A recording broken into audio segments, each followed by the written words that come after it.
Hey guys, and welcome back to another Tech Tutor video. Earlier this week, I posted a video about using the library's online catalog on our website to place holds on items for curbside pickup.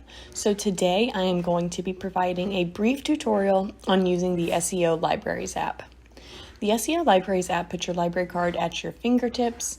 You can view your account details, view your checkouts and renew items. You can download and audiobooks, as well as place holds on items and manage your holds. With the library currently offering curbside service, this could be a perfect time to check out the SEO Libraries app and place materials on hold for pickup. So let's get started. So first of all, the SEO Libraries app is available for both Apple and Android. So to get started, you will need to go to your device's app store and download the app. For this video, I'm going to be using an Apple device. So I'm going to start by going to my app store, and then I am going to search for the SEO Libraries app, and then I'm going to download it. Once it is downloaded, I am going to go in and I will need to sign in with my library card number and PIN. I have mentioned library card PINs a few times here, but as a reminder, your PIN is typically the last 4 digits of the phone number we have on file for you. If you don't know it or it isn't working, reach out to us and we can get it sorted out. So I am going to type in my library card number and PIN, and we are in.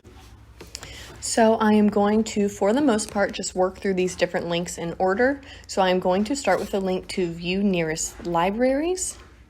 If we click here, you can choose to have the app use your location and pick the library closest to you. So I'm going to click allow once. But of course, you can also click on the magnifying glass and search for the name of the library you are looking for in the top right-hand corner of the page.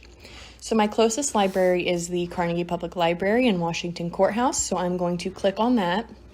And then I can view the hours of the library, the location, you can get directions, you can call the library, or you can go to the library's website. So that is very helpful. So next we are going to go back, and then we are going to click on the link to my account. So this can also be accessed by clicking on this menu icon on the right-hand top part of the screen. So here we have the option to view our checkouts, our holds, fines, and then other account details. So I'm going to focus on the 3 that I just mentioned. So if we click on checkouts, I can view my checkouts. You can renew items, or you could renew all. You can view due dates, all kinds of stuff. If we go back, we can click on holds and view our holds, as well as suspend or cancel them. So I don't have anything on hold at the moment, but it will appear similarly to your checkouts. And then finally, you can view fines on your library account, although our library does not charge fines such as late fees, so you probably won't have any fines. So now I'm going to go back and I'm going to point out the popular titles function. So if we click here where it says more, we can scroll through current popular titles, and then we can click on whatever is of interest. So I'm going to click on this first one here. So we see here we can place a hold on this item at the top, and then if we scroll down, we can view the details about this title, including a summary. And then if we keep scrolling, we can check this item's availability. So we want to scroll down to the Carnegie Library in Washington Courthouse to see whether or not it is available. If it is, it will say the section it belongs in, as well as the call number. If it's not available, it will say checked out, or in transit, or on hold. So if we are using the app to place holds on books for curbside pickup, we want to make sure the item is available at the Carnegie Public Library in Washington Courthouse. And we see here that it is, because delivery services are not currently operating and curbside pickup is limited to local items. So then we can come back up to the top and we can click place hold. And then we want to make sure that our pickup location is set to the library in Washington Courthouse.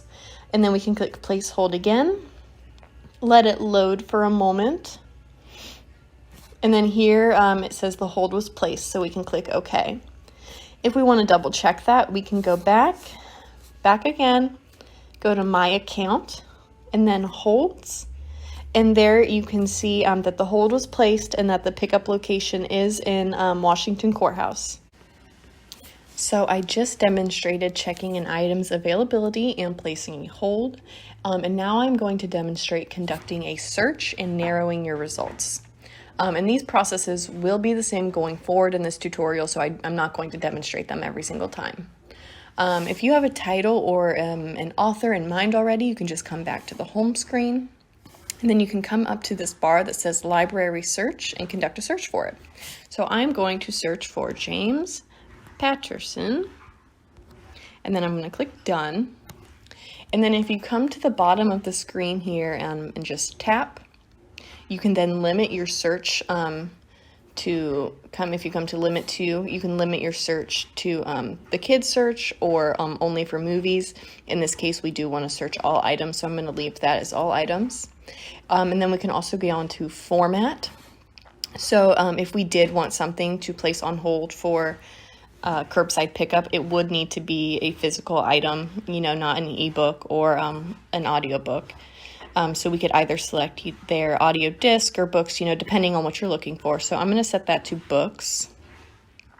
And then next, under search in, again, if we want something for curbside pickup, we'll go ahead and set that to physical materials. If you did want an ebook or audiobook, you could leave that at digital materials. But we're going to set that to physical and then click done. And then last, we're going to go down to search by. And so we did type in James Patterson, so he is an author, so we would set that to author. The system would figure that out on its own, but you could also tell it explicitly that you are searching for an author's name by doing that. And then I'm just going to click on Apply Filters. From there, the process is the same as I demonstrated a moment ago. You just click on what you want. You will have the option to place a hold. You can view the details of the item, and then at the bottom you can view the item's availability. So now we are going to go back, and then we are going to move on to the link for ebooks and e-audio. So when we click on that, anything we search for in here is going to be a digital material. So I'm not going to spend an abundance of time here because I have done a video on using Libby and Overdrive for ebooks and audiobooks, but I will demonstrate a search so that we can see how it looks. So I am going to search for Harry Potter and then click done. And then I'm going to scroll a little bit until I find the one that I want. So I'm going to click here. And then here I have the option to download the audiobook, and if I were to click this link, it would redirect me to my Overdrive app where I could then listen to this book. So next we have the ability to scan ISBN barcodes on books to search for them in the library collection. So we're going to go to this link at the bottom. So when you first click here, it will prompt you to allow access to your camera. So we're just going to click OK, and then this barcode reader will appear. You would then scan the barcode of the item, and the app would show you that item if it's in the collection. And then you could place a hold on it. If it were an ebook, audiobook, you could download it, etc. So that is a really convenient feature. So I'm going to click cancel down here now that we're done, and then go back. So as we move to the next page or menu, we have the ability to conduct a kids search, which just means that we can search for a title or author or whatever, and only children's materials will appear. So I will do a search for The Cat in the Hat and click done. And once again, we could place a hold on the item. If it was an ebook or audiobook and it was available, we could download it, or we could put a hold on it as well.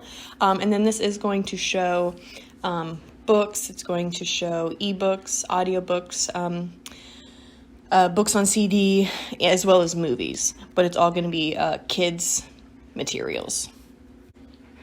So similarly to the kids search, the movies link allows you to search only for movie titles. And again, you have the option to place holds on items directly in the app. So this could be used for curbside pickup as well.